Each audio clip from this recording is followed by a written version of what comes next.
These are pictures from the registration lines just from Chicago. It's all part of President Obama's so-called DREAM Act. 1 million illegal immigrants could be eligible for that program. It gives them the legal rights to work in America for 2 years without fear of deportation.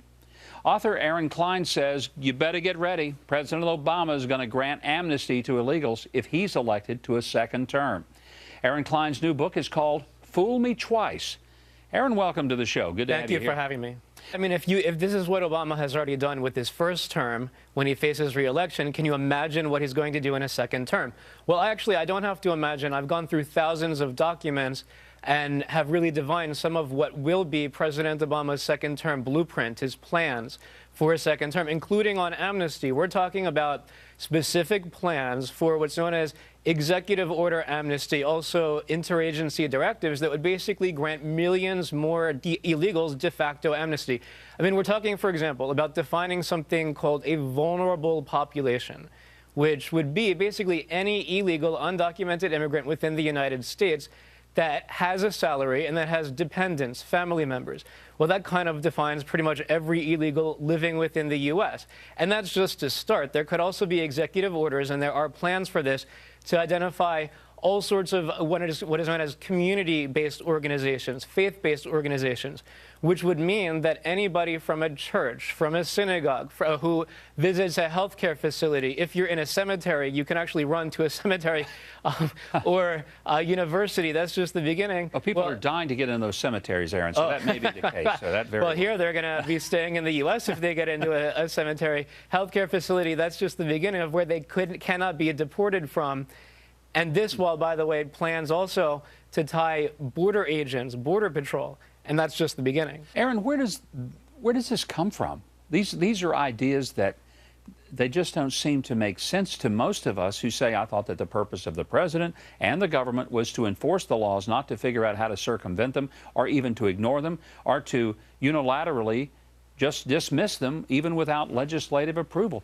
Where is this philosophical base coming from? This is coming from the progressive organizations, the progressive think tanks that were actually behind much of President Obama's first term agenda. I mean, Obama came to office promising hope and change, and then, of course, to transform the country. Nobody bothered to ask, what do you mean by transformation?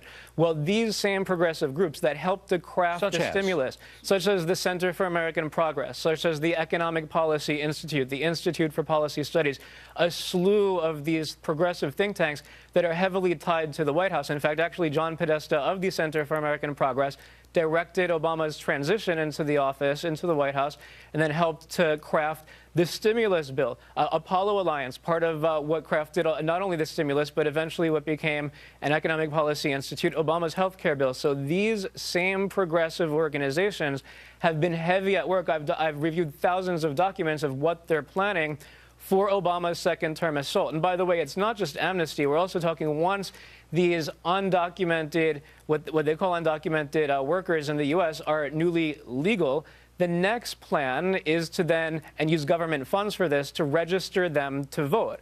Obviously, if we're nudging closer and closer toward a welfare system on which they're dependent, they're probably going to vote Democrat. Well, that would certainly make a little bit of sense to it.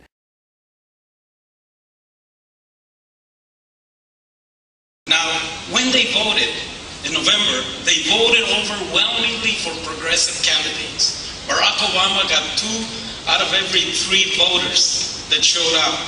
And so I think there's 2 things, very quickly, that matter for the progressive community. Number 1, if we are to expand this electorate to win, the progressive community needs to solidly be on the side of immigrants. Let us solidify and expand the progressive coalition for the future.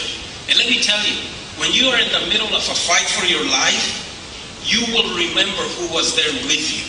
And immigrants count on progressives to be able to do that. Number 2, we reformed the immigration laws. It puts 12 million people on the path to citizenship and eventually voters. Can you imagine if we have even the same ratio? 2 out of 3, if we have 8 million new voters that care about our issue and will be voting, we will create a governing coalition for the long term, not just for an election cycle. Remember when the president said the private sector was fine? He went on to say this. The big challenge we have in our economy right now is state and local government hiring has been going in the wrong direction. So, are your tax dollars going to foot more state and local jobs? That's what Aaron and I are going to talk about when we return. Book, you predict that instead of focusing on private sector jobs, which when most of us think jobs, that's what we're thinking, you say President Obama is more likely to put a focus on federal jobs, like the old FDR New Deal prospects. Yeah, I mean, it's amazing that the Works Progress administration of the early 20th century is going to be coming back, but in a new version, should Obama get a second term. Again, this is part of his plans. And that's just the tip of the iceberg of not only massive government spending, including in a second-term green stimulus, including in a national infrastructure bank, including in a massive government jobs works program, but also, and if you take a step back and look at all of the plans that I've laid out in Fool Me Twice, what it translates into is government centralization, is the centralization of our government in our lives. For example, Obama constantly talks about economic fairness, but just like transforming the country, no reporter bothered to ask him, well, what do you mean by economic fairness? What is that? Fair share? What do you mean?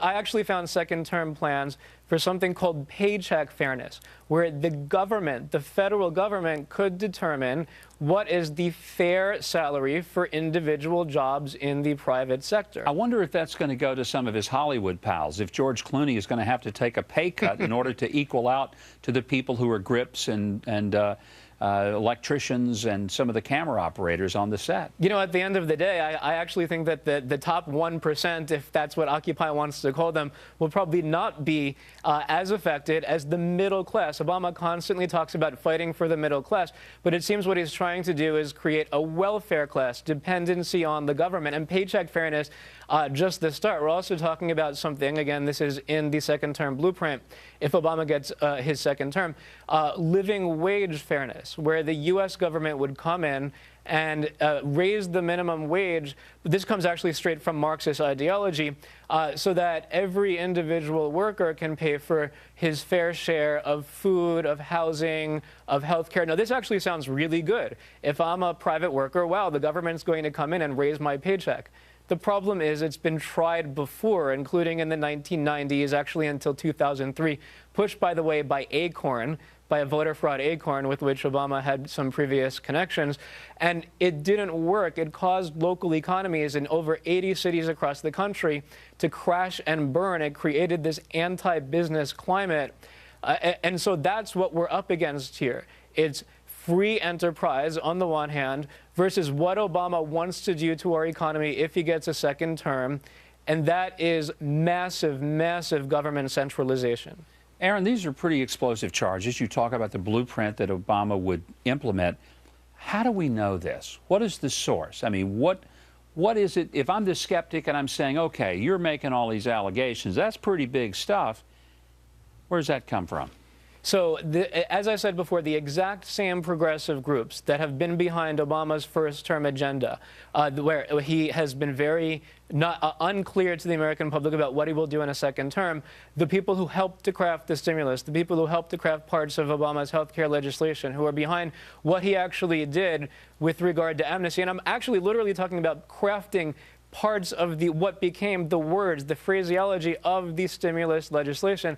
Well, they have been hard at work for years, really, at trying to push a progressive agenda, and here at recommending specifically to what Obama should do during his second term. Now, I'm not saying that Obama's going to come in and implement everything 100% as it's written in Fool Me Twice, but there's no question this is the blueprint. And this is the blueprint, by the way, that Obama does not want Americans to know. He's running on very general terms again. I don't understand why he doesn't give a speech where he announces his specific plans, although now I see why, and that is because no American, Democrat or Republican, this is not about one party or the other, partisan politics. The American public will very likely not support these specific plans if they know about them. You're talking about in the same way, let's say that the Heritage Foundation typically will help Republicans craft model legislation, concepts and ideas that the Center for American Progress and these groups that are really far to the left, not a little bit, they're pretty far to the left, have been crafting the very model legislation. You've seen it with your own eyes. You know that this is exactly the agenda. Again, not that it's going to all get implemented, but this is the goal.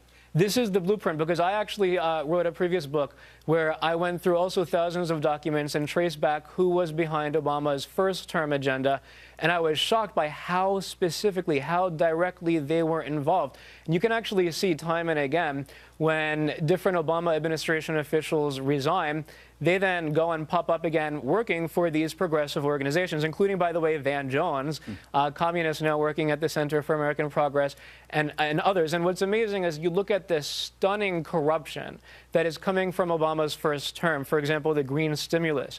And so a second green stimulus and a second plan, and that's just the tip of the iceberg of plans on the military, shock slashes to the U.S. military, health care legislation, including nudging closer toward more government centralization and a single-payer system, and so much more on every field. This is the blueprint.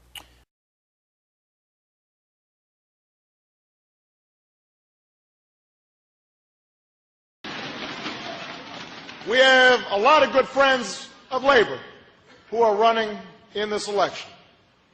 I admire all of them. But the question I do want SEIU to ask yourselves is not who's talking about your agenda, but who can change our politics in Washington so we can actually make your agenda a reality. And I believe I can do that, grandchildren. That's what you did with me in 2004. Because I probably wouldn't be standing here if it hadn't been for the SEIU endorsement back then. And the fact that all these folks sitting here right here, they walked doors for me. They made phone calls for me. They turned out the vote for me.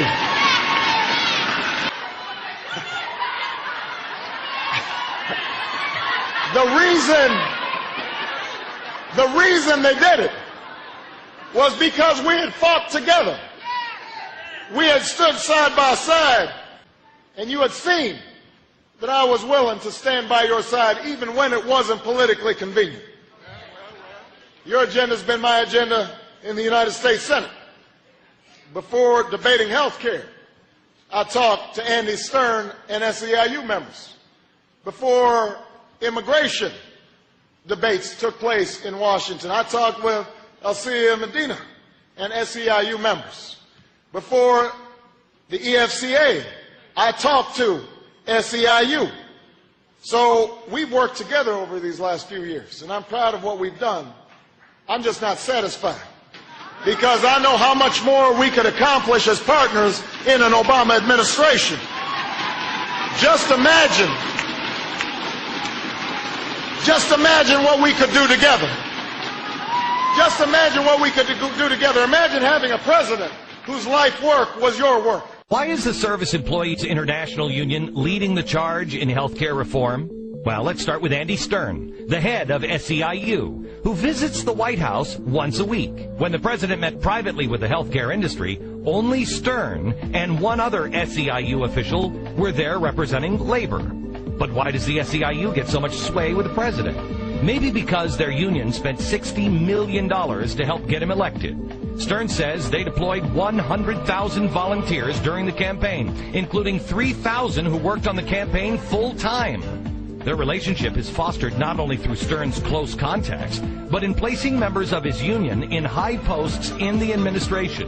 For example, White House Political Director Patrick Gaspard is a former SEIU executive out of New York. Yet there's one more powerful connection for SEIU. Members of its local chapters share goals and office space with none other than Acorn. SEIU, Acorn, and Obama, branches of the same tree. And that's SEIU in a nutshell. It's not who's talking about your agenda, but who can change our politics in Washington so we can actually make your agenda a reality.